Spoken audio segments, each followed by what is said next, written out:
Miss হবে না আপনার পছন্দের টিভি শো। দেখুন জি5 অ্যাপে একদম ফ্রি। প্রভু, একটি প্রশ্ন আছে। বলুন। ওই অশুভ শক্তি অর্থাৎ ওই মস্তকবিহীন অসুর কে ছিল? এই শক্তিপীঠ স্থাপনের পিছনে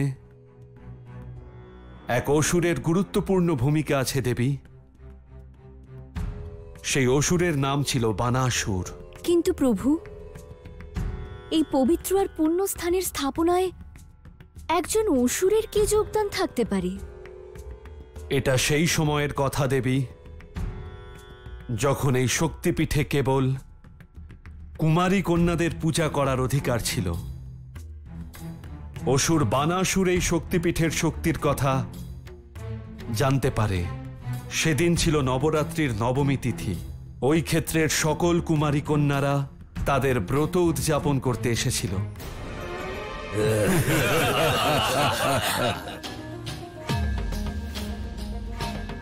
কন্যারা, চলে যাও এখান থেকে।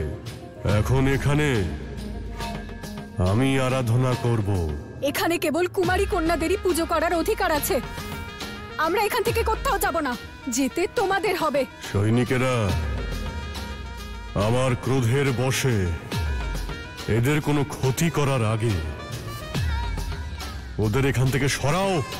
দাঁড়াও, আমরা শক্তিপীঠে পুরুষদের ছায়াও পড়তে দেব না। আরে দেখছো কি, ওদের সরাও।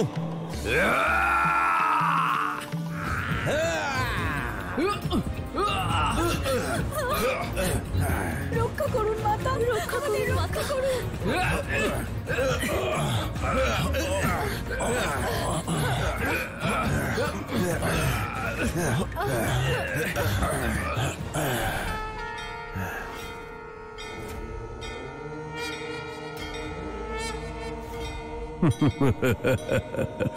শক্তিপীঠের রক্ষক ভৈরব, তুমি এসেছো এদের রক্ষা করতে?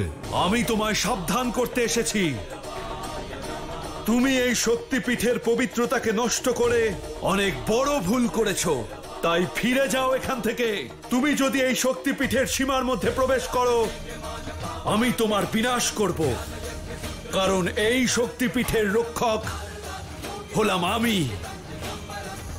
তাই বলছি, ফিরে যাও এখান থেকে। সৈনিকেরা, যাও, ওকে বন্দি করে আমার চরণে নিয়ে এসো। তবেই বুঝতে পারবে আমি কতটা শক্তিশালী। যাও।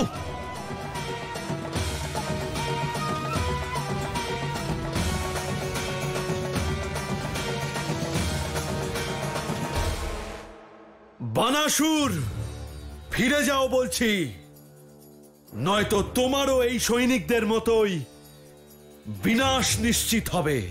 ভৈরব, আমার বিনাশ ততক্ষণ সম্ভব নয় যতক্ষণ না আমি আমার ইচ্ছে বস্তুকে লাভ করব। আর তা করতে তুমি আমাকে বাধা দিতে পারবে না ভৈরব, কারণ তুমি আমার ইচ্ছে শক্তির সামনে কিছুই নও। তুমি আমার ইচ্ছে শক্তির কাছে পরাস্ত হবে।